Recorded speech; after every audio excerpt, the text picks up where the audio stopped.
English စာအတန်အတွက်တယ်ဗျာခင်ဗျားတို့တစ်ချက် show လိုက်အောင်Okay ဟိုတနေ့တော့ကျွန်တော် seminar တစ်ခုတက်တယ်ဗျာအဲဒီ seminar ကပါလဲဆိုတော့မြန်မာစာသင်ကြားတဲ့လူတွေအတွက်အရေးကြီးတဲ့အချက်လက်တွေကိုပြောပြပေးတဲ့ seminar တစ်ခုပေါ့ဗျာအဲ့ဒီမှာ English လို့အရင်ကျွမ်းနေဆရာကြီးတယောက်ပေါ့သူကနိုင်ငံခြားသားတွေကိုမြန်မာစာသင်တယ်ဗျာအဲ့တော့သူက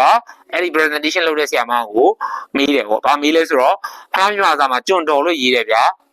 နော်ဖတ်တော့ကျွန်တော်လို့ဖတ်တယ်ဗျာထပ်ပြီးလို့ရေးတယ်ဗျာဖတ်တော့ထပ်မိန်လို့ဖတ်တယ်ဗျာအဲ့တော့အဲ့လိုမျိုးသင်ပြီးတော့နိုင်ငံခြားသားကသူ့ဘာပြောလဲဆိုတော့ you are a bad teacher I'm not a bad learner ပေါ့မင်းကဆရာမကောင်းတာငါကသင်ကြားမှုမကောင်းလို့မဟုတ်ဘူးဆိုပြီးသူ့ကိုပြောတယ်တဲ့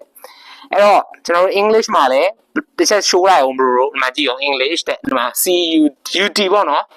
CUT cat PUT put Okay ဒီမှာကျတော့ cat ဆိုရင်တော့ဘာလို့ဖတ်ထင်ပြလဲကျွန်တော်လည်းမသိ CHAI ဟာ chair Okay chair CH